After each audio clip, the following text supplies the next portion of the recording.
Hello world, how's it going today? It's me, Will, I'm back and I'm going to do a book review today. Well, not entirely a book review, it's more of what I just finished reading. And the book I'm going to be talking about today is Deep Work: Rules for Focused Success in a Distracted World by Cal Newport. Actually, that's not how you say his name, I'm pretty sure it's pronounced Cal. Yeah, it's Cal Newport. I'm an author and I write fiction. So I never read anything fiction because it interferes with what I write, so I prefer to read things that are non-fiction. A lot of the books I read have to do with productivity, and this one, well, from the name alone, you can figure out it's a book about productivity, mostly about deep work. So why did I read this one? First off, why I read this book. Actually, I read it because the title was interesting. That was about it. I didn't expect to actually gain a big bunch of insight. I didn't hunt this book down because I heard of it. No, I actually just liked the title and I thought, why not? It'll be interesting. And interesting it was. So I'm not going to review the book as an actual book review. I'm just going to tell you a little bit about the book and then you can decide whether or not you want to read it. So first thing first, what is deep work? Deep work, by the definition of this book, is work when you're intensely focused and not distracted. Mostly work that has to do with mental work, such as writing, book, doing calculations, banking, all that kind of work that requires you to be focused on a single task for an extended period of time is classified basically as deep work. Something I actually have done quite a lot. Actually, how I get all my books written before I even read this book actually. It's something I've always done. It does come at a cost. It comes at a cost of completely separating yourself from everything around you so you can focus on that one single task. That's something I actually did a lot because I didn't mind it. It's something I really enjoyed. Escaping into my writing for days on end and forgetting about everything around me, forgetting all the problems I may have had at the moment and just focusing on what story I was trying to tell. Now that is actually the reason I continued reading this book, is because that's what it was talking about. When I started, I thought, hey, maybe it's interesting.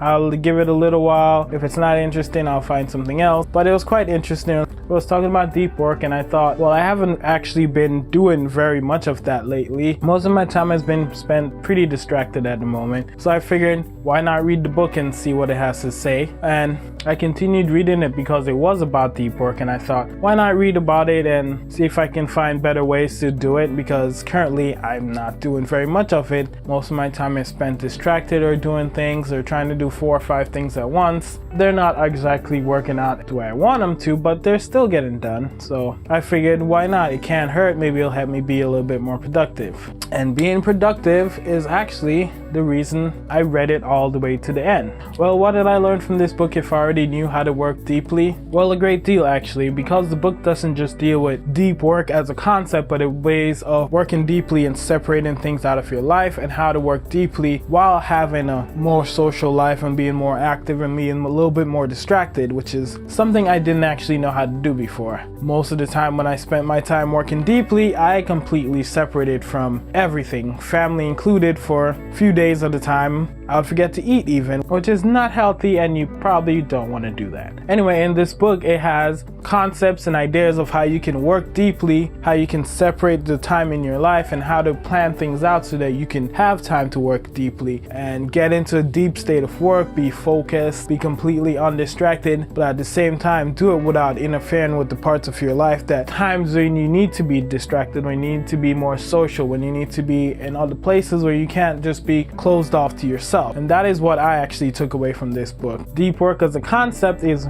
very amazing, to say the least. It's something I think more people should actually try to do or spend time doing, because when you do it, you do get a sense of accomplishment that you don't get when you just finish things sporadically and just finish things whenever or finish things by luck. When you spend time actually deeply focused on one thing and you accomplish the task that you set out to achieve, you do feel a lot more accomplished than you do when you don't do it that way. And the last part about this is, should you read this book? Well, personally, I think you probably should, but it's also up to you. If you're a person that works in a field that requires you to be back and forth constantly, talking to different people constantly, running back and forth from one meeting to the next, it may actually not help you in your field, because that's a field where you're pretty distracted all the time. So probably won't help you to be trying to be completely separated from everyone and not be thinking about what's going on around you and just focusing on one thing.